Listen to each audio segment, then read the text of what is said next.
um dos lemas da Reforma protestante era igreja reformada, sempre se reformando. O que se pressupõe com este lema que se notabilizou entre os reformadores? De que a igreja, meus irmãos, em virtude dela estar peregrinando neste mundo caído, ela não foi levada para a glória e, nesse sentido, ela está sujeita aos enganos desse mundo. Então, nós não teremos, enquanto aqui vivermos, uma igreja completamente pura. As igrejas, assim nos dizem, inclusive, um dos capítulos dos nossos símbolos de fé, na Confissão de Fé de Westminster, há diferenças entre igrejas, umas mais puras do que outras. Como há diferença entre os cristãos em questão de maturidade de vida, obviamente isso se reflete coletivamente na vida da igreja. Por isso que nós temos igrejas que são mais maduras, mais santas do que outras. É claro que a glória quanto a essa maturidade não pertence a nós, pertence ao Senhor. Mas nós podemos ver como biblicamente isso se revela na própria Escritura. Por exemplo, a igreja dos Coríntios. Paulo chama essa igreja de quê? De meninos.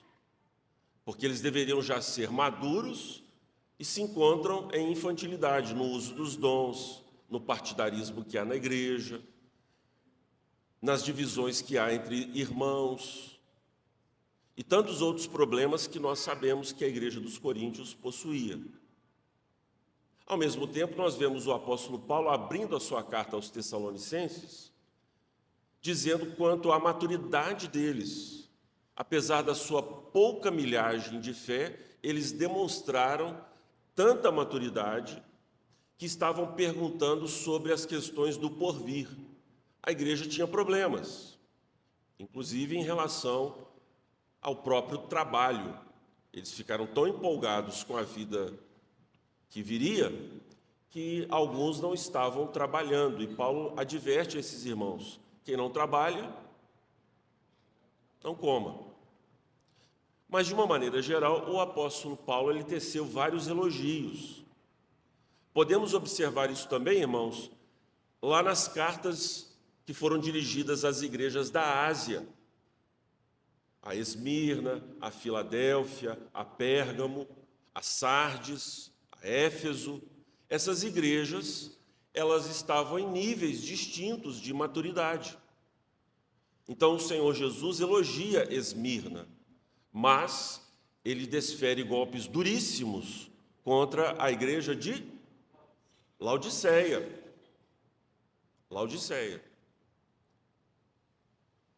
Por essa razão, irmãos, após 39 anos de igreja presbiteriana, qual é a avaliação que nós fazemos sobre a igreja em que estamos? Qual é a avaliação que fazemos em relação à nossa própria vida espiritual? Como está a nossa caminhada cristã? Nós estamos rumando em direção à maturidade ou retrocedemos alguns pontos? Se os irmãos for verem, é lógico que há muito que melhorar, há muito que crescer, não só do ponto de vista individual, mas coletivo também. Nós precisamos amadurecer, crescer. Quando se comemora o aniversário de uma igreja de 39 anos, irmãos, nós somos tentados propriamente a duas coisas. Basicamente, um saudosismo em relação ao que passou, ou uma atitude de indiferença a tudo que foi vivido. Não é assim? O brasileiro é desmemoriado por natureza. Nós não temos um culto em relação à memória, àquilo que vivemos.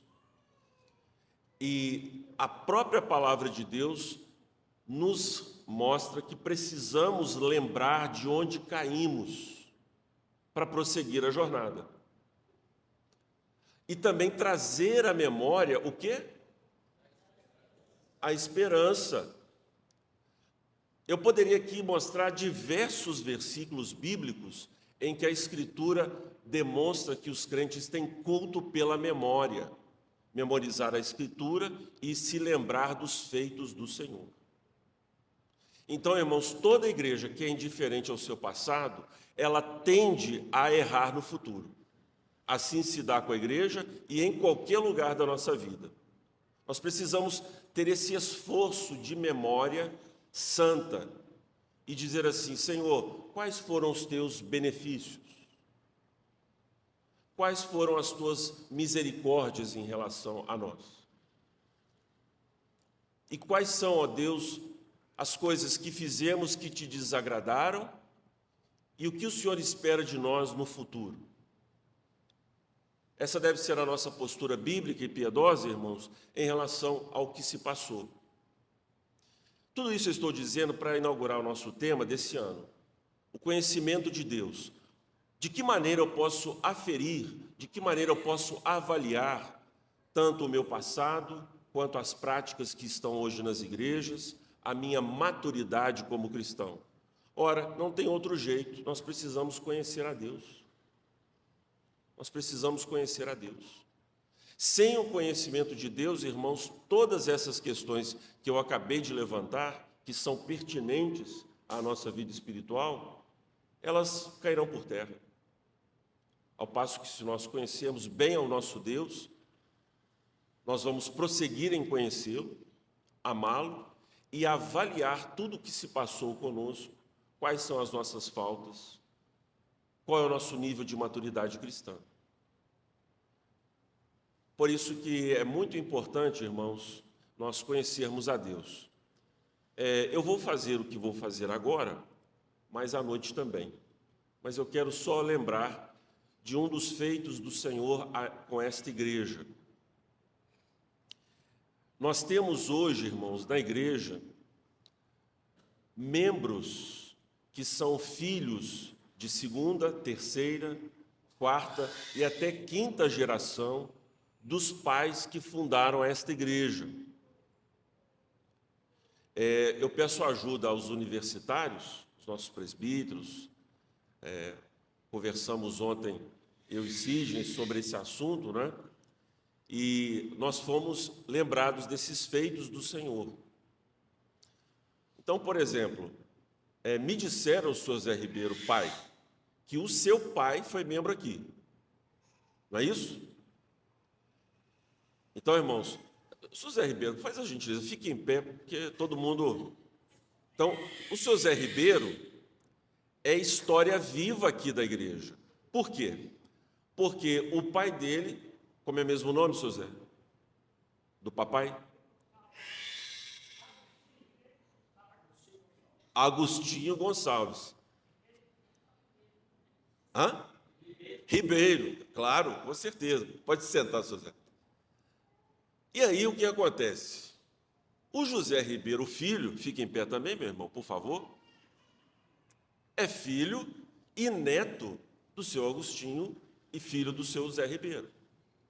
Todos os irmãos sabem disso, mas tem alguns irmãos nesta igreja que não sabem dessa história e precisam saber. Pode se sentar. Assim o Ronaldo, a família, não é? Oi? Joaquim, ali. E nós temos os filhos desses irmãos, netos do seu Agostinho. Temos outros casos. A mãe de Dona Guilhermina, não é Dona Guilhermina, foi membro aqui da igreja. Dona Precedina. Desculpe, a memória às vezes não ajuda. Mas Dona Precedina foi membro da igreja, Dona Guilhermina, agora as filhas de Dona Guilhermina e neta. Não é? Olha que coisa boa. Agora eu pergunto para os irmãos, que doutrina bíblica Deus promete em sua palavra guardar as gerações? Qual é a doutrina que nós aprendemos, conhecendo a Deus, que nos leva a entender por que essas coisas aconteceram nessa igreja? Aliança. Aí você pensa assim, pastor, você como um bom presbiteriano batista, né? Um bom presbiteriano batista fala assim: olha, cada um tem que crer por si. É verdade, a Bíblia afirma isso, mas não só isso. Nós, como bons presbiterianos, e não tem nenhum problema de ser, sem desmerecer ninguém, mas nós temos que ter orgulho santo, irmãos, daquilo que cremos. Qual é a esperança que Deus nos deu? Que Deus fará misericórdia até o quê? 1000 gerações daqueles que me amam e guardam os meus mandamentos. Eu provavelmente não verei até onde a misericórdia do Senhor alcançará os meus familiares, mas eu sei que Deus vai cumprir essa promessa. Eu não sei se a misericórdia do Senhor me alcançou em cumprimento à palavra dirigida a um parente distante meu. Eu não sei. E se foi, vejam como é o nosso Deus. Então, a importância de se conhecer a Deus, irmãos, nos faz dar graças por essas bênçãos. E eu vou lhe dizer, se esses membros que estão aqui hoje na igreja são fruto dessa geração que nos antecedeu, seu Zé Ribeiro Filho, Joaquim, Dona Guilhermina e tantos outros, o que vai acontecer, irmãos? A gente olha assim e fala assim: Deus guardou, mas essas pessoas são crentes fracos. Mas olha o que Deus fez. Deus nos deu uma nova geração de crentes firmes, de crentes que temem a Deus. Então, a gente olha assim, por exemplo, para Andressa, sua filha, Zé Ribeiro. Que menina de ouro. Aí você fala assim: claro, foi educada por mim, não é, pastor? É isso que você fala, Zé? Não. Ele diz: eu eduquei, mas Deus guardou. Deus trouxe a sua palavra. Por exemplo, Dona Eunir, que não está conosco, mas nós temos aqui o filho do seu Altamiro e Dona Eunir. E as filhas do Elias, as filhas das filhas de Dona Eunir, esses irmãos estão na presença de Deus, irmãos. São perfeitos? Não são, mas são crentes que foram guardados por Deus. Eles não são só filhos de crentes, eles são crentes. Então a misericórdia do Senhor que nos alcançou é enorme. Outra história que nos emocionou, vamos compartilhar outras mais à noite, brevemente, foi lembrar, irmãos, da vida da congregação aqui. Vocês sabem que o pai do nosso querido irmão presbítero Sidney era um Saulo, né? Ele levantava as tendas, né? Então, Sidney me falou pelo menos 3 igrejas que o seu pai esteve envolvido, levantando as paredes, não é isso? Diga para nós, por favor. Bom Retiro, Esperança e Cidade Nova. Então, o Sidney tem que chegar nessas igrejas e falar: muito respeito aqui, hein? Porque eu sou filho do homem. Está vendo essas paredes, seu moço? Essa parede aí, meu pai levantou. É claro que o presbítero não está atento para isso. Mas, irmãos, vejam, as circunstâncias da construção aqui da igreja e dessas outras igrejas, que Deus levantou outros homens, não só o seu Alverino, né? Não só, mas usou outros, mas também aqui, irmãos. E nós sabemos as circunstâncias difíceis, os irmãos sabem muito melhor do que eu.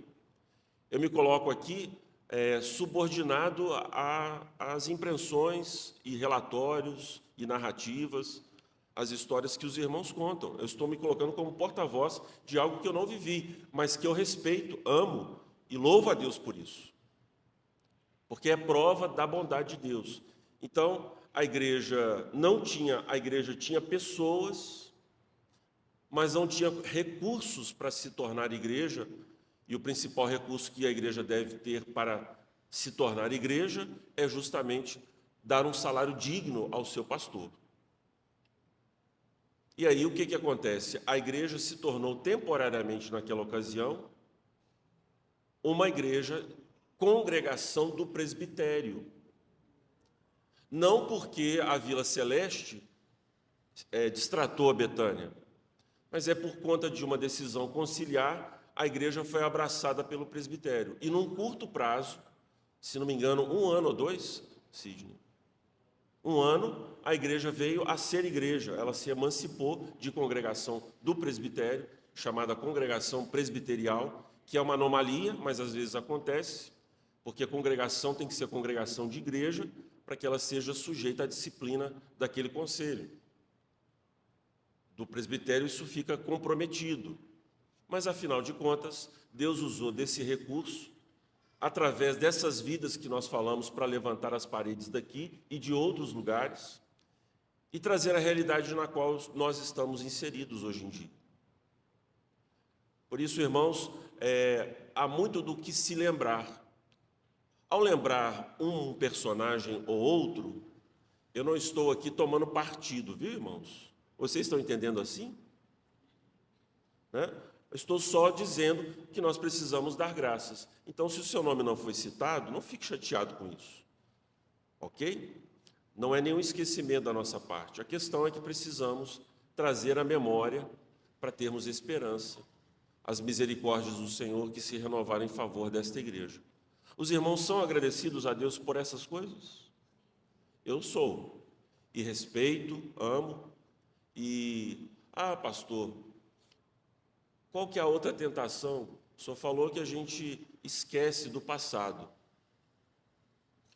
A tentação do saudosismo e a tentação do esquecimento. Do esquecimento nós falamos e precisamos lembrar. Mas e do saudosismo? Também é um problema. Bom era tal ano, bom era tal lugar, bom era tal pessoa, eu me lembro de tal membro, eu me lembro de tal hino, eu me lembro daquilo. Eu sei, irmãos, que a igreja mudou. A igreja teve várias mudanças ao longo da sua história.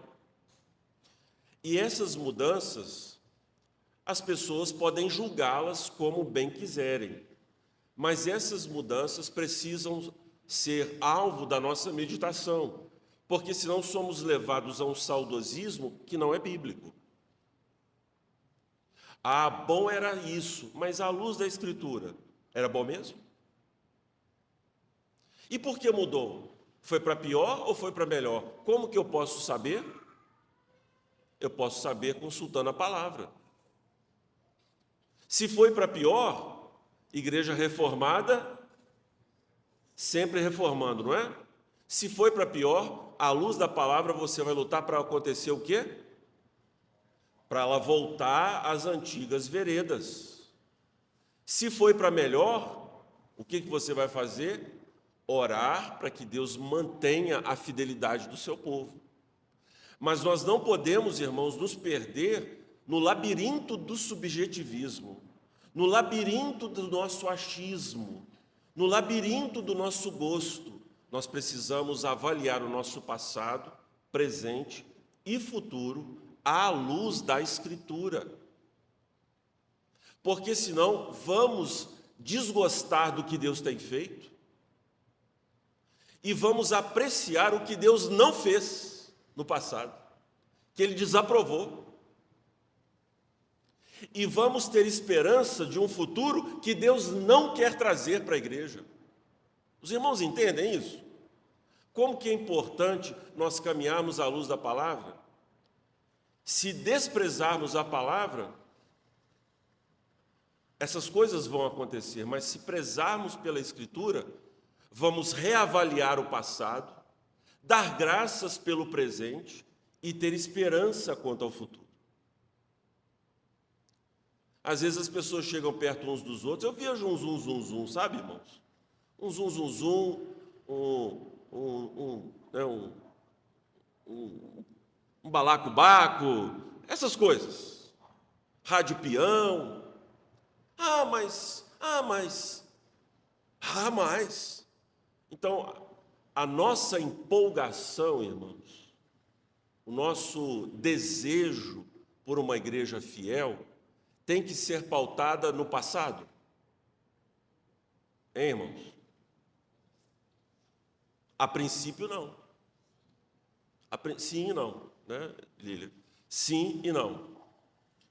Por exemplo, há muitos irmãos que deixaram a igreja, mas há outros que Deus enviou. E há outros que ainda vão nos deixar, seja pela morte ou por uma outra circunstância. Por exemplo, nós não temos o nosso irmão Salame,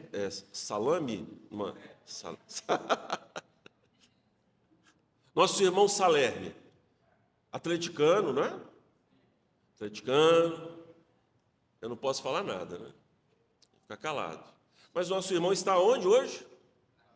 Brasília. Mas quando ele vem em Patinga, ele faz o quê? Ele vem nos visitar. Então, irmãos, esses laços não se perderam. Pastor, mas teve gente que saiu daqui chateado. Mas, irmãos, vão voltar para nos visitar, porque sabem que aqui há uma memória viva da vida dessas pessoas. Dona Eunino esteve aqui conosco outro dia. Nós não beijamos, abraçamos, dizemos que amamos, com a Eula, e a vida continua, irmãos. Pastor, mas eu tenho muita saudade de alguns irmãos que foram. Ore para que eles retornem. Quem sabe Deus os traz de volta. Eu oro, você ora? Eu oro. Todos os dias eu peço, Senhor, se for a tua vontade, traz fulano, traz Beltrano. Por quê, irmãos? Porque nós somos um povo do Senhor. Aqui nós não temos uma porteira ali para dizer quem vai entrar e quem não vai entrar. Todos são muito bem-vindos. Vamos pensar assim? Que o nosso futuro tende a ser brilhante. A Betânia é uma igreja acolhedora, nós sabemos disso, amorosa, que gosta de estar na casa uns dos outros. São marcas que Deus colocou sobre nós, não é? E precisamos levar avante. Mas vamos olhar o nosso texto aqui, para não ficar só nas minhas palavras.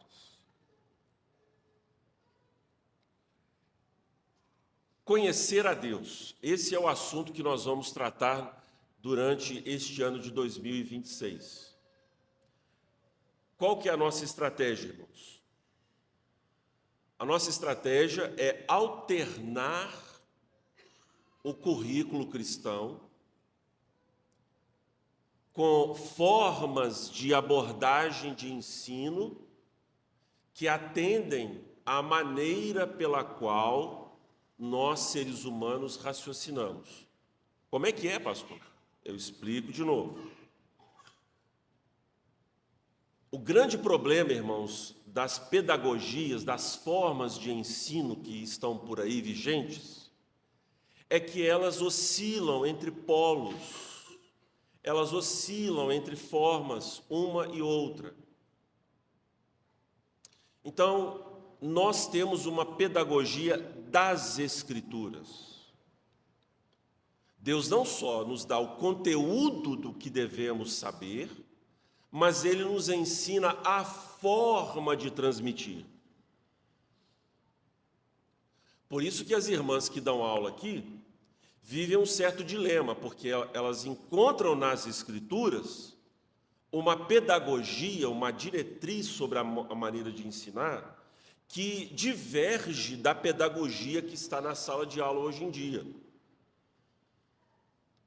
Nós, na igreja, irmãos, queremos levar os irmãos a ter contato com a pedagogia da Escritura, porque nós cremos que ela é a forma correta de se ensinar. Mas, pastor, o que o senhor quis dizer aquela hora lá? Vou explicar. Como que você bate um prego na parede? Me explica aí, os irmãos, que eu vou dar uma beiçadinha na água aqui. Como que bate um prego na parede? Vou dar uma pista. É com a mão? martelo. Que coisa idiota, pastor. Mas você vai ver o raciocínio. Como que você, então, vai bater o martelo no prego? Hein? Você põe o dedo no prego, mira bem e dá a primeira batida. É assim? Mas por que tem gente que faz desse jeito? E sai com o dedo roxinho. Por quê?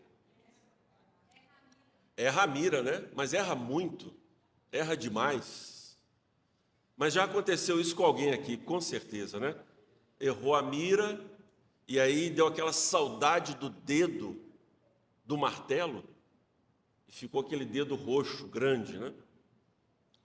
Então, você chega à conclusão de que o martelo, ferramenta e o prego e o lugar onde você vai acomodar uma superfície com outra, sei lá, uma madeira com outra, através do prego, você chega a essa conclusão através do ensino direto de alguém que lhe mostrou como que bate um prego na parede, como que se troca uma luz, não é assim? Como se troca um pneu, como se faz um prato um prato para sua mesa, né? Como se você cozinha um prato, e etc. Então, nós frequentemente, meus irmãos, somos levados através da indução. A tradição também nos ajuda a trabalhar para conhecer as coisas neste mundo através de um processo indutivo. O que é esse processo de indução? É aquilo que eu expliquei aqui do prego. Você vai do particular, o prego, o martelo, a voz do professor, e ele vai levando você a uma conclusão particular, que é pregar o prego na parede e afixar o que você pretende fazer. Mas existe o caminho inverso. É uma das formas que nós também raciocinamos. Eu acho interessante o seguinte: tem pessoas que claramente raciocinam de um jeito, mas de forma, na maioria das vezes, e raciocinam de outra forma.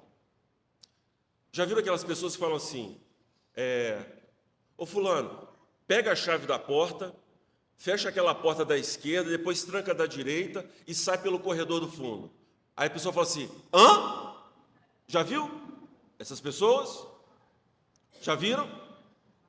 Eu sou ela, pastor, inclusive. Irmãos, eu não consigo entender as coisas rápido. Eu sou lento. Mas tem gente que, se você falar com ela, ela faz aham, e ela faz exatamente o que você mandou fazer. Aí você fala assim: olha, mas que estranho. Na nossa loja, quando o pai tinha lojas, nós tínhamos lá um motorista, o Zezinho. O Zezinho era um ex-farmacêutico, tinha curso superior, mas ele saiu do trabalho da farmácia, muito amigo nosso, falou assim: olha, eu estou de bobeira, quero trabalhar. Olha, a gente tem um trabalho aqui de motorista, para levar as cargas de uma loja para outra. Aí ele falou: eu topo. E a gente se surpreendeu, porque tudo que você falava com o Zezinho, você precisa passar no posto, abastecer, pegar uma encomenda com o rapaz do posto, depois levá-la no bairro tal, e aí você pode seguir viagem. Chegando lá, você faz isso, aquilo e tal, e tal, e tal. O cara pegava na primeira. Na primeira. O que é isso? O raciocínio do Zezinho era dedutivo. Ele não se atinha aos detalhes, ele sabia da missão dele, e os particulares, os detalhes da missão, ele pegava tudo de uma vez só. Mas tem gente que explica de trás para frente, não é, irmãos? Já viram? Quando o seu marido ou a sua esposa quer te enrolar, o que ela faz? Ela começa a conversa de trás para frente. Aí você fala assim: Daniel, Samela, o que você quer, afinal de contas? Porque o seu raciocínio é dedutivo. Você quer saber o final dessa história. Agora, ela para te engambelar, ô meu amor, é porque é o seguinte, sabe? Eu estava olhando aqui em casa, aí eu estava pensando em umas coisas. Aí pensa aqui, pensa ali, pensa de lá. Eu olhei a cozinha, vi assim a gaveta, aí você já está quase que dormindo, né? Ela fala, presta atenção, amor. Aí eu pensei assim, né? Eu vou comprar um jogo de cozinha, eu comprei. Custa só R$ 2.000.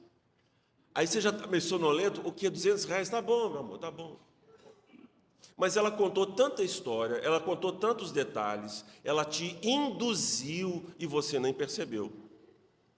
Assim as ovelhas fazem com o pastor. Hein, pastor? É porque é o seguinte, sabe?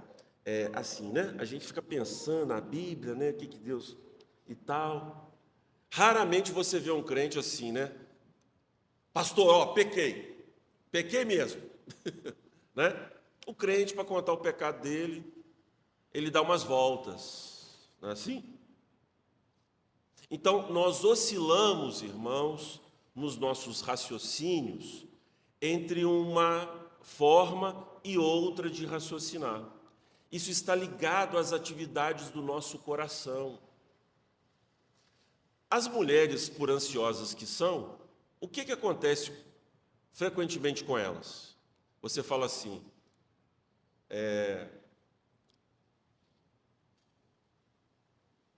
Adriana, fiquei sabendo de um negócio. Ah, pronto. Mas eu não posso te contar. Nossa! Ah, meu filho, essa mulher vai atrás de você toda hora, toda a vida, como diz aí em Minas, né? Como diz aqui em Minas, né? Por quê, irmãos? Nós queremos o final da história, como que isso termina, o que isso quer dizer. E nós já queremos já no início do diálogo. Mas olha que interessante. Já viu aqueles meninos que pegam o carro do pai e vai para a estrada e gosta de pegar umas ruas assim e dar umas voltas e acelerar o carro? Não tem gente que gosta de adrenalina, de emoção? Nós somos assim, irmãos. Por que a gente já sabe o final da novela, do livro, mas a gente gosta de ler tudo e se emocionar do mesmo jeito, sempre? Por que a gente gosta de fazer isso? Vocês já repararam? Tem gente que tem problema com spoiler, né? Não tem? Não gosta que conta. Mas eu não tenho problema nenhum com isso. Por quê? Porque à medida que eu vou lendo um livro, o livro ele vai me induzindo na história. Ele vai dando pistas e nós vamos nos surpreendendo e nós gostamos do trabalho indutivo de um romance. Não é assim? Mas já viram aqueles romances que começa com um assassinato? Ele começa de trás para frente. Aí, ao longo do romance, ele desenvolve a história. Aí você fala assim, lá na frente, ele já deu o fato no início, dedução. Mas a pesquisa vai ser indutiva, os particulares. Aí no final você fala assim, ah! Não é assim? Não é assim? Não é, irmãos?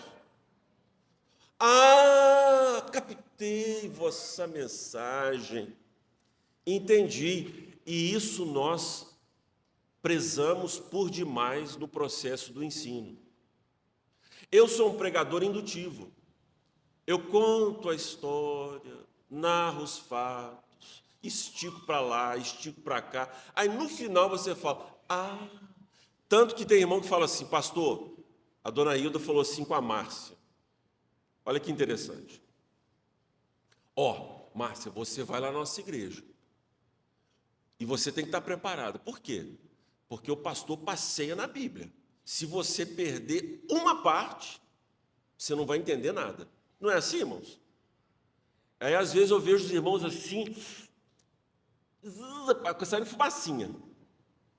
Por quê? Porque eu estou desenvolvendo o raciocínio. E é a maneira como Deus me usa. Eu gostaria de ser de outro modo, mas é a maneira como Deus me usa. Ao passo que tem pregador, ó, nosso sermão é esse, 1, 2, 3, tchau. Ele já te fala assim, de uma maneira, né? Eu às vezes dou o tema, mas desenvolvo lentamente o tema. Por essa razão, irmãos, avaliando a pedagogia de Cristo, o Senhor Jesus, ele faz as duas coisas ao mesmo tempo, o tempo todo. Ele, ao mesmo tempo que aguça a curiosidade, ele, ao mesmo tempo, desenvolve o raciocínio. Então, há momentos que Jesus, ele se utiliza do pensamento completamente dedutivo e usa do pensamento indutivo, da forma de raciocínio indutiva.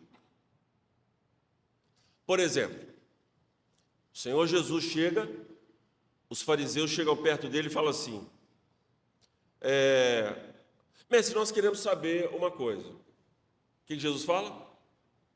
Olha, se vocês me responderem uma outra coisa, eu respondo o que vocês estão perguntando. Então, o Senhor Jesus não queria conversa atravessada.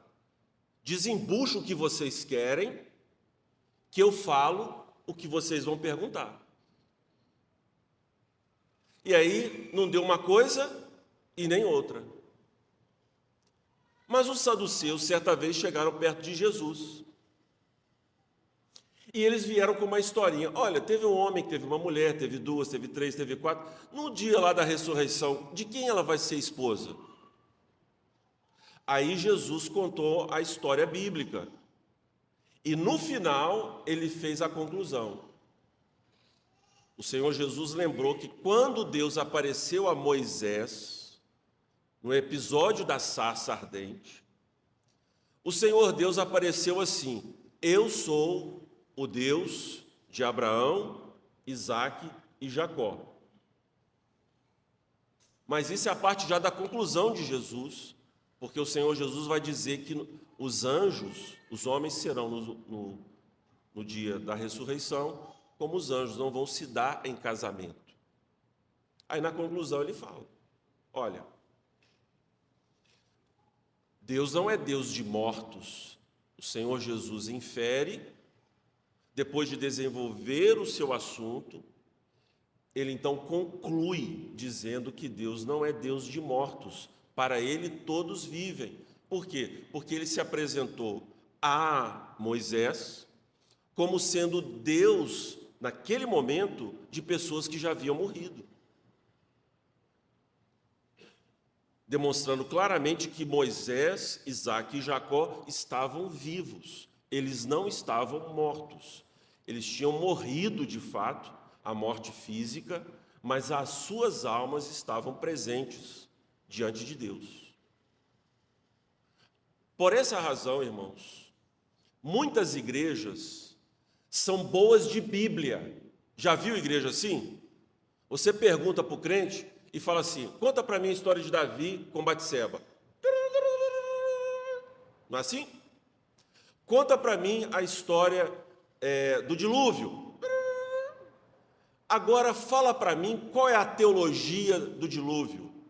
Qual é a teologia do que se apresentou ali, o ensino bíblico teológico. Aí a pessoa... E frequentemente, quem é bom de Bíblia é moralista, legalista, porque ele pega só a lição moral do texto e esquece da teologia. Ao passo que, quem é bom de teologia, fala para mim os 5 pontos do calvinismo, a doutrina da eleição. Aí o camarada... Agora, mostra no texto bíblico onde que está a base bíblica para a predestinação. Aí ele fala: ô pastor, é porque assim, sabe? Ele é ruim de Bíblia e bom de teologia. E o outro é bom de Bíblia e é péssimo de teologia. Por que isso acontece? Por causa dessa polarização do ensino.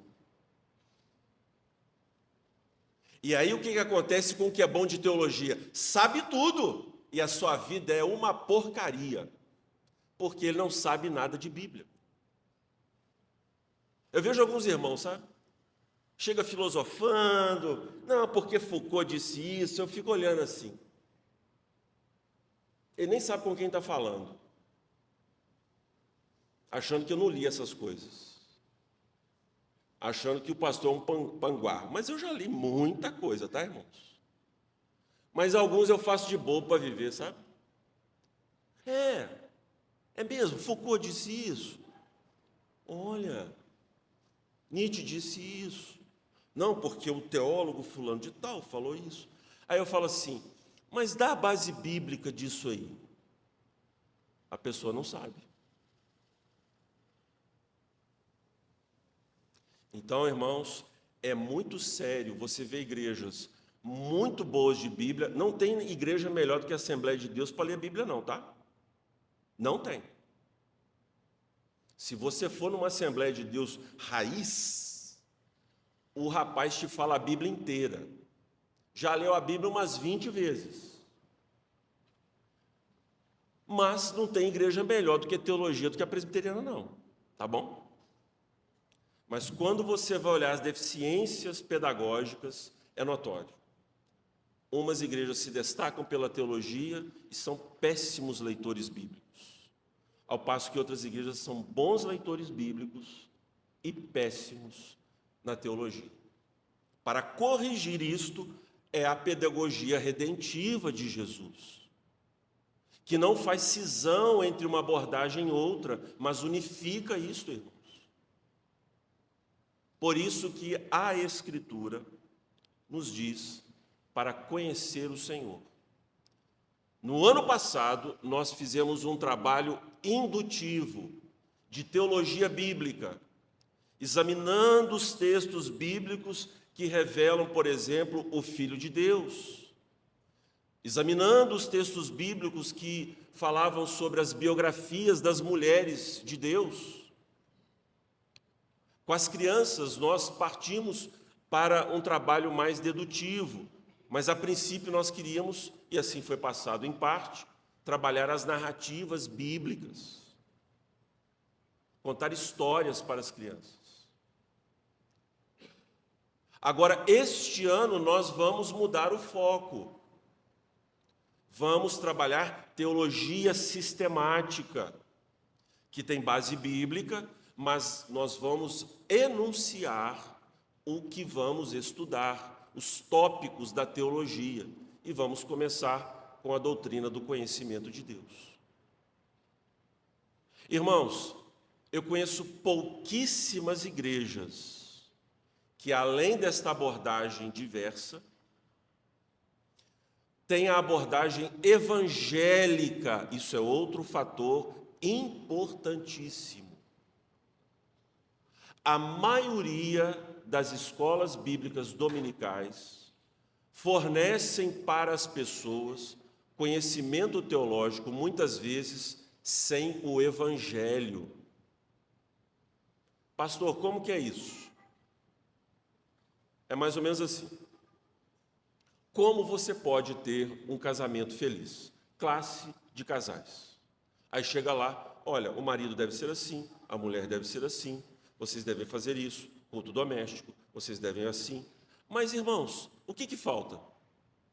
A Bíblia diz que o Evangelho é o poder de Deus para a salvação. Logo, não há classe que fala sobre casamento que não diga sobre o grande casamento da história. Qual é ele? De Cristo à igreja. Quando eu aprendo sobre o casamento, a partir da concepção evangélica dele, que é o casamento de Cristo com a igreja, aí eu vou entender como o meu papel vai ser desempenhado.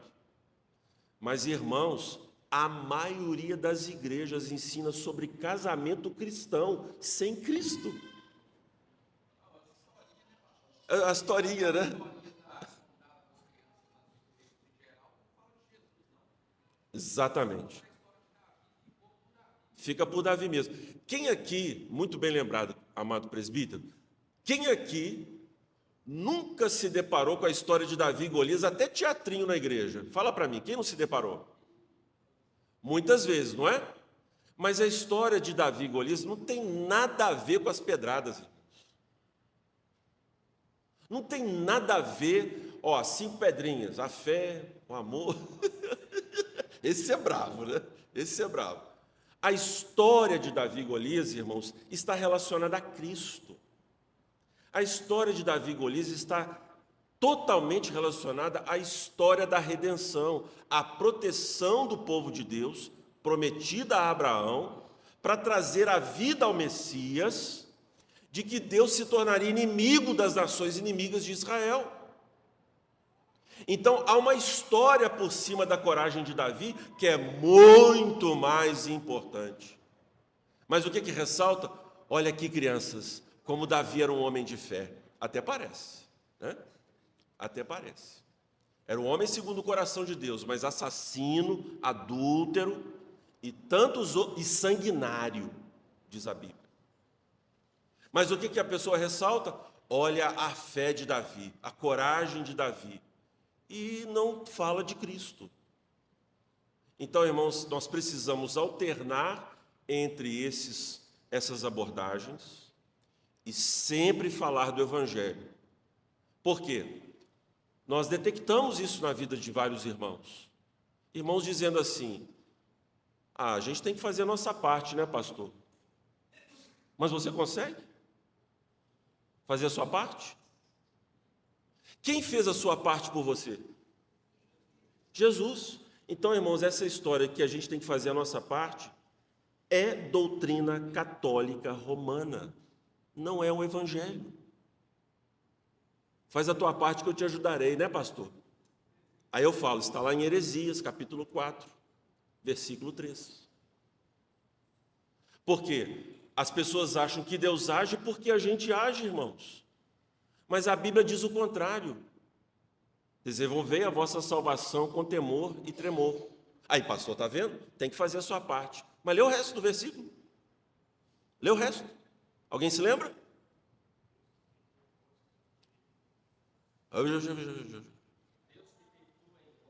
Tanto o querer quanto o realizar. Eu sei se você deu voz aí, né? Então, Filipenses capítulo 2, versículo 12 e 13. Desenvolvei a vossa salvação com temor e tremor. Por quê? Porque é Deus quem opera em vós o querer e o efetuar. Ou em outras traduções. Então, eu não desenvolvo a minha salvação na perspectiva de que Deus vai fazer a parte dele. Que coisa absurda, irmãos. Isso não é o Evangelho, isso está te escravizando. Isso é doutrina de homem. Eu devo desenvolver a minha salvação porque Deus fez a minha parte. Deus não crê por nós, irmãos. Mas o que falta na minha parte não poderia ser feita por mim. E a parte que eu fiz é trapo de imundícia. É justiça minha. Então, pastor, eu não vou fazer nada. Certamente você está também descrendo, porque se a pessoa está sendo alvo da ação divina, ele está operando o querer e o realizar. Mas e se Deus não está operando em mim, pastor? Provavelmente você não é crente. Mas se você sente desejo de orar, de ler a Bíblia, de vir à casa de Deus, quando você desobedece, você tem sentimentos de culpa profundos, você pede perdão e sai lágrimas dos seus olhos, você experimenta a contrição e arrependimento, olha, você pode ser um crente com várias dificuldades, mas você é crente. Pastor, mas eu sou um crente muito fraquinho. Mas é. Então, o nosso currículo começa na quarta-feira. Eu faço esse apelo aos irmãos. Quarta-feira nós vamos estudar baseando-se nesse livro. Se os irmãos quiserem adquiri-lo, podem adquirir. Está disponível na nossa livraria e também nas boas casas do ramo. O Temor do Senhor, do teólogo inglês Michael Reeves. Livro super acessível que vai nos abrir, irmãos, a doutrina de Deus, especificamente o temor que é devido a Ele, para curar em nós, depois de conhecermos a Deus, O medo. Nós temos medos, irmãos, diversos. Medo de ficar pobre, medo de ficar doente, medo de sair na rua, medo de viajar. Tem irmãos que falam assim, pastor, eu tenho medo de viajar. Eu falo, eu também. Mas assim, sabe, pastor, eu fico aflita. Ai, quando fala que vai viajar, Né, Renara? Ontem nós estávamos falando sobre isso. Mas o que vai mudar? Não é, irmãos? O que vai mudar se esse é o seu dia? Ah, pastor, eu tive um sonho que eu na viagem estava morrendo. Então eu não vou viajar. Aí a pessoa fica em casa e morre. Sabe, irmãos, crentes supersticiosos por causa do medo. Pastor, tem uma escada ali. Eu não passo debaixo de escada, não. Ô bobo. Ô bobo. Crentes supersticiosos, irmãos, da maneira dos pagãos, com medo da chuva. Ai, meu Deus do céu, está chovendo. Jesus, amado, tem misericórdia. Mas peraí, irmãos. A chuva é um negócio ruim ou bom? Muito bom. Gera tragédias, lamentavelmente. Tem crente que é assim. Olha, surgiu uma tragédia lá em Juiz de Fora. Meu Deus, eu tenho parente lá. Você tem que se preocupar mesmo. Aí você liga e fala, meu amor, papai, mamãe, está tudo bem? Está tudo bem, minha filha. A chuva não chegou aqui, estamos em paz, o Senhor nos guardou. Ai, glória a Deus. E que se lasque Juiz de Fora. Porque não atingiu a mim. E sabe o que é isso, irmãos? Superstição pagã. Fica parecendo que Deus nos protege porque somos especiais. Mas as tragédias pegam os crentes e os incrédulos também. Por que isso acontece? Você vai falar, por superstição e falta de temor a Deus. Nós tememos o que não devemos temer, e o que devemos temer, nós não tememos. Acho que esse estudo de quarta-feira vai ser uma cura para a sua alma aflita, insegura, medo de envelhecer. Pastor, eu fui a Linhares agora, eu morri de rir. Eu não sou contra as irmãs fazerem tratamentos estéticos, viu, irmãos? Mas me preocupa, às vezes, o coração aflito com o envelhecimento. Aí a irmã Miriam, a mulher de um dos presbíteros lá de Linhares, falou, não, pastor, ela tirou as ruguinhas aqui, ficou muito bom. Ela falou assim, pastor, a Bíblia diz que o uso do Botox. Eu falei assim, que base bíblica você dá, minha irmã? Que Jesus vai trazer a sua noiva sem ruga. Sem rugas. É brincadeira, não é, irmãos? Sem mácula também. Ela falou, sem rugas. Mas é verdade, irmãos, né? O medo de envelhecer nos leva a um certo pavor. Há casamentos que acabam porque a mulher envelheceu. Os maridos têm medo de ver as suas esposas velhas. E as mulheres cedem a essa loucura e querem porque querem virar Ana Maria Braga. E se esticar toda e põe um balão aqui, e vai. Irmãos, até que ponto isso não é mera futilidade? Eu não estou dizendo que é proibido fazer, mas o medo de envelhecer, irmãos, nos pega a todos. Você vai dar uma baixada assim, né, Zé? Aí, no que volta, ai meu Deus do céu, tem misericórdia. Irmãos, envelhecer é uma dádiva. Deus nos acrescentar dias é uma bênção. Eu só peço a Deus que me dê coração sábio, porque é o que a Bíblia diz. Mas envelhecer é uma bênção. Então nós vamos ter esse currículo aqui, o temor do Senhor.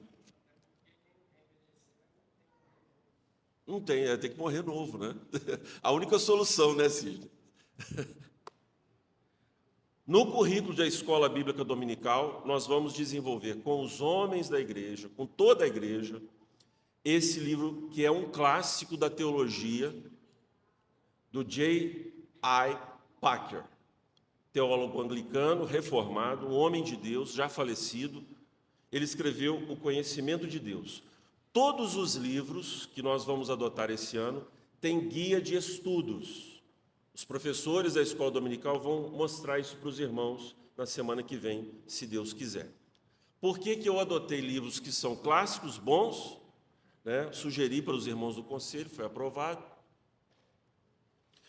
com guia de estudos, para facilitar para os irmãos, facilitar para os professores.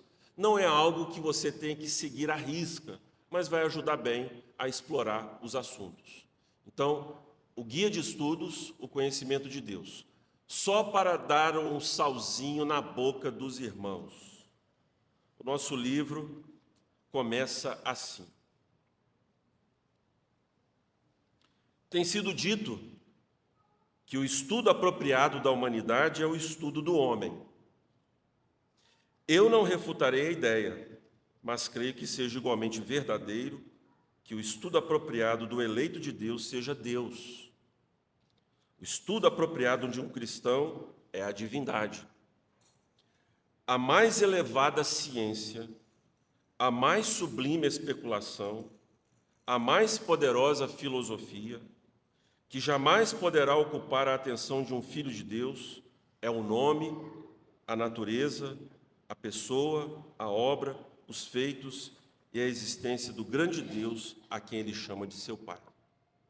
Spurgeon, citado pelo Packer nesse livro, o grande pastor batista, pregador do século XIX, na Inglaterra, pregador que o nosso imperador viu pregando, Dom Pedro II, quando nas suas visitas a Londres, ele foi na igreja do Tabernáculo ouvir Spurgeon. Nosso imperador era um grande leitor da Bíblia. E o outro livro que nós vamos estudar com os jovens da igreja. Quanto à dinâmica que nós vamos adotar com a classe que vai estudar aqui esse livro. Nós teremos, irmãos, algumas classes dirigidas às irmãs especificamente, conforme fizemos no ano passado. Mas nós teremos, na maioria das vezes, a classe aqui conjunta, com os professores lecionando para os irmãos. Por quê? Porque, paralelo ao trabalho com as senhoras que foi desenvolvido ano passado, e também com os homens, nós precisamos agora juntar esses irmãos para tratar sobre o livro, mas também há algo de importante para a condução da igreja. Aqui eu tomo as palavras de um dos nossos presbíteros, que, ponderando com o conselho, nos levou a concluir isso que vou dizer para os irmãos. A nossa igreja precisa de pessoas, de ferramentas. Estamos formando esses irmãos. Há irmãos que podem até lecionar, mas ainda falta o preparo espiritual para assumir essa responsabilidade. Então, a igreja está caminhando com esses desafios, essas dificuldades. Ao mesmo tempo, por causa mesmo dessas dificuldades, a igreja precisa da palavra pastoral para que nós possamos, eu e os presbíteros, conduzir a igreja e sanar as dificuldades que temos observado. Então, irmãos, o que esse presbítero nos ensinou, e eu quero aqui reproduzir a fala dele, ipsis literis. Né? Não pode haver, se você monta uma estrutura, você tem que sustentá-la. Então, nós precisamos montar classes de escola dominical e sustentá-las. Não adianta a gente ter várias classes e não conseguir fazer esse sustento. Pastor, mas pode estar havendo aí um certo perfeccionismo. Não, não há. Nós sabemos o que temos a oferecer. E o que podemos, nós estamos nos esforçando para oferecer. Mas nós precisamos montar uma estrutura e dar conta dela. Não adianta montar uma estrutura para chamar de nossa e, na verdade, ela não se operacionalizar, ela não se fazer, ela não se efetuar. Além disso, existe a questão pastoral. Então, irmãos, confiem na condução do conselho. Deus tem nos dado discernimento de muitas situações que nós precisamos trabalhar com a igreja. A gente não quer só cumprir um currículo. Chegar alguém de fora e falar assim, nossa, que escola dominical poderosa. Não, nós vamos na força que Deus nos dá, sem ativismo, sem comprometer as famílias da igreja, fazendo com que a escola bíblica dominical seja prazerosa e produtiva para todos nós. Os irmãos entenderam a dinâmica? Algumas vezes, de acordo com o assunto, nós vamos separar, porque também a classe separada das mulheres nos trouxe muitas alegrias, não é? A classe dos homens também, mas há elementos sobre o pastoreio que nós precisamos juntar esses irmãos e tratar desse livro, não é? Então vai haver essa alternância. Por exemplo, muitos professores ficaram sem ouvir algumas mensagens. Nós precisamos cuidar desses irmãos também, eles precisam ser edificados. Irmãos, talvez esse aqui seja o livro mais urgente que nós precisamos da oração dos irmãos. A Fé que nos foi dada, do Kevin DeYoung, é uma exposição do Catecismo de Heidelberg. O Catecismo de Heidelberg é um dos símbolos de fé, não da IPB, não é da nossa igreja, mas é das igrejas reformadas, particularmente das igrejas reformadas do continente europeu, da Holanda, principalmente. Então, é chamada as 3 formas de unidade: a confissão belga, o catecismo de Heidelberg e... fugiu aqui o nome. Os cânones de Dort. Obrigado, Gabriel. Os cânones de Dort.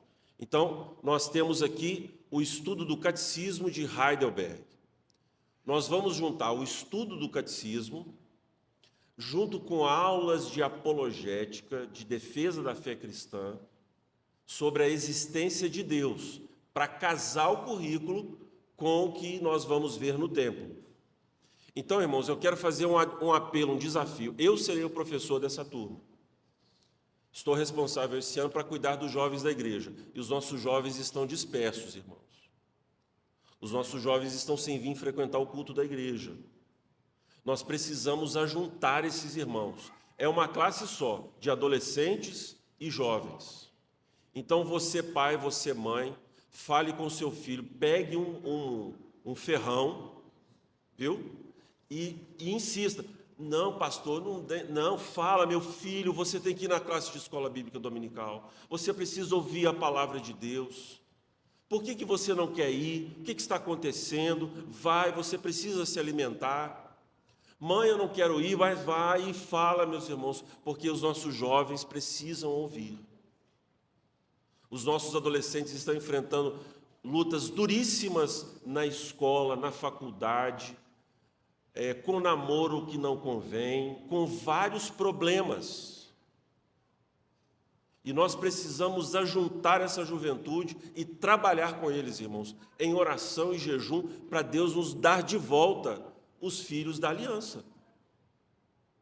Então, irmãos, nós precisamos vir na quarta-feira, dobrar nosso joelho pelos jovens e precisamos, irmãos, urgente, reuni-los nessa classe. Eu faço esse apelo para os irmãos. Vamos aqui nos reunir para tratar sobre esse assunto que eu tenho certeza vai ser muito edificante para os nossos jovens. Por fim, nós temos a classe dos catecúmenos. Há um desafio enorme, porque essa classe ela tem dificuldades de tempo e frequência na casa do Senhor.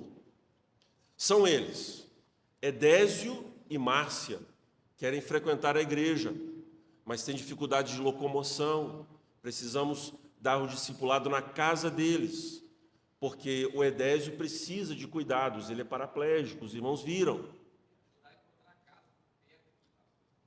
Eles estão procurando uma casa para morar perto da igreja, porque querem vir na escola bíblica dominical. Então, a Márcia precisa cuidar do Edésio, e às vezes ela não vai poder vir, e os dois não podem vir. Então, é um desafio.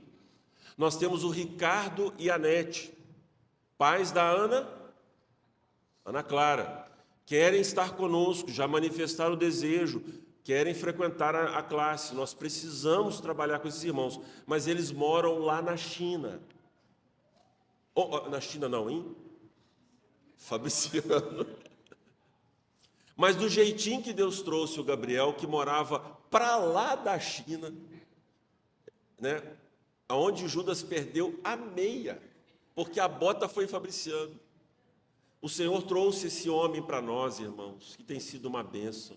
E ele já agora um diácono da igreja. Deus trouxe o Everton, que também na China, propriamente, né? Mora na China, e esse homem vem todo domingo para essa igreja, irmãos. É muita fé, eu não tenho essa fé não, Everton. Que bênção, irmãos. Tem sido uma bênção para nós, no ensino da palavra, com a sua esposa. E é isso. Então, vamos nos animar, nós precisamos juntos vencer esse desafio. Temos o Erlen e a Beatriz, eles falam tanto que a gente nem sabe que eles vieram. É um casal caladinho, mas, irmãos, que bênção que é aqueles dois, inteligentíssimos, mas trabalham todo domingo. O Erley com uma empresa de TI, ele dirige ele trabalha no setor de TI de uma empresa de segurança, e a Beatriz no Garcia. Então, aos domingos pela manhã, é difícil para eles estarem conosco. Temos esses desafios. Mas quem? A Cione e o Medeiros. Olha outro presente que Deus nos deu. A Cione chegou chegando e Medeiros também. Graças a Deus. Irmãos, Deus abençoe vocês. Nós estamos com muita alegria, viu? E essa classe também é um estudo dirigido da confissão de fé. Nós temos o currículo já pronto, mas esse material vai servir de apoio para os professores trabalharem com esses irmãos. Existem outros irmãos que me fugiram o nome aqui, mas é uma classe que nós temos muita alegria, em torno de 12 pessoas, se não me engano. Este será o livro que vamos estudar. Então, os 3 livros da quarta-feira, do domingo e dos jovens, todos falam sobre a doutrina de Deus. Nós vamos trabalhar isso com a igreja toda esse ano. Por isso eu peço a máxima atenção dos irmãos. Alguma pergunta? Alguém quer fazer alguma colocação? Tirar dúvidas? Fazer alguma crítica? Dizer, pastor, que coisa horrível? Fique à vontade. Apolo, você quer fazer alguma contribuição? Oi? A bolinha dele?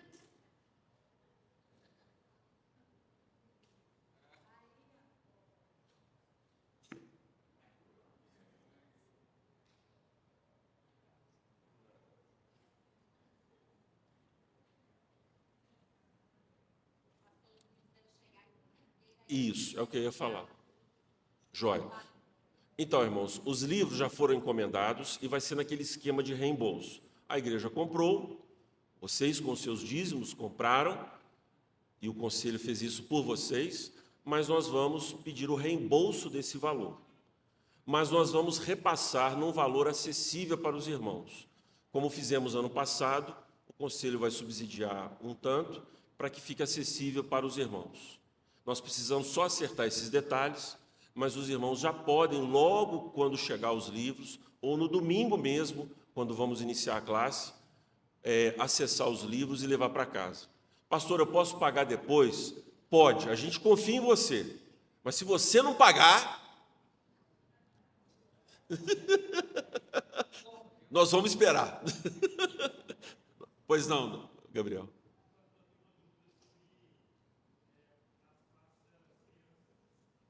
Sim, vou falar sobre elas.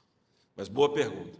Então, irmãos, a classe de crianças temos um desafio. Temos um desafio enorme. Nós temos algumas propostas de currículos prontas.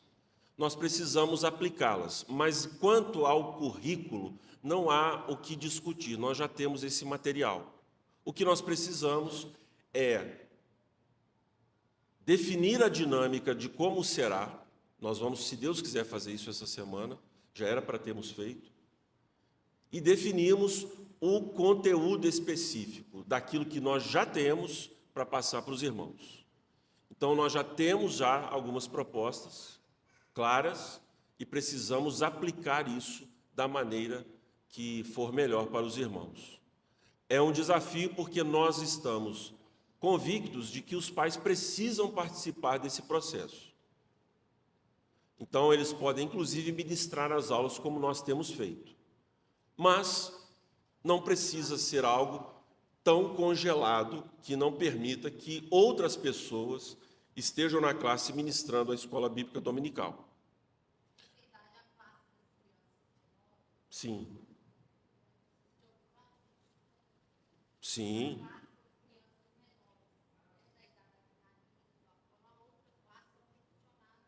Regularmente. Sim. Joia.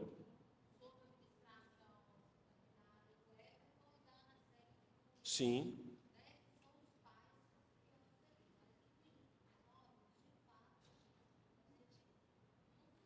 Não funcionou. Sim. Isso.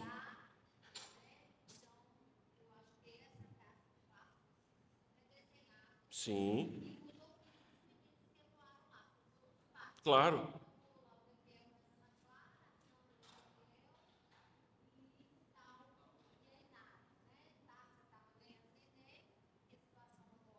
Sim. Uhum. Isso. Alinhar isso aí. Eu não queria tratar sobre a classe, porque eu sabia dessas dificuldades. Mas já que você perguntou, não vou me furtar de dizer. Nós precisamos, de fato, ver o como funcionar. Mas quanto ao material, nós já temos, graças a Deus, algumas coisas que podemos utilizar. Então, não estamos num voo cego. Mas o nosso desafio, irmãos, não é pequeno. Por quê? Porque o engajamento dos pais no ensino das suas crianças, no âmbito da escola bíblica dominical, é algo que eu não tenho dúvidas de que é bíblico e acertado. Mas é um desafio. É um desafio. E como todo desafio, nós temos etapas de adaptação, de implementação que são difíceis. Mas nós precisamos trilhar este caminho. Pois não. Eu também.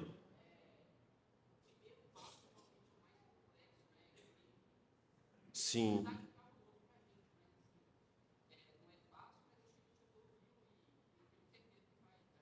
Vai melhorar ainda mais. Então, veja bem, irmãos, alguns pais têm dificuldades, porque eles falam assim: não, quem tem que ensinar os meus filhos na igreja é a igreja. De certo modo, não há nenhum problema em pensar assim, irmãos, porque a igreja é uma extensão da casa e ela pode sim auxiliar a família no ensino das crianças. Mas quando a igreja assume o ensino teológico, o ensino das crianças na escola e na igreja, os pais que são diretamente responsáveis ficam de fora. Então, irmãos, está errado, isso aí é um pensamento mundano de terceirizar a educação dos nossos filhos para a escola durante a semana e no domingo para a escola bíblica dominical. É um formato, irmãos, que não contempla o papel definido por Deus para os pais. Os pais são responsáveis pela educação dos seus filhos durante a semana e também na escola bíblica dominical. Pastor, os pais precisam ser teólogos para ensinar, precisam saber de química, física, matemática? Não, não estou dizendo isso. A questão, irmãos, é que nós vivemos num ambiente onde as crianças são afastadas do lar e nós queremos aproximá-las da casa. Então, Daniel hoje está trabalhando fora.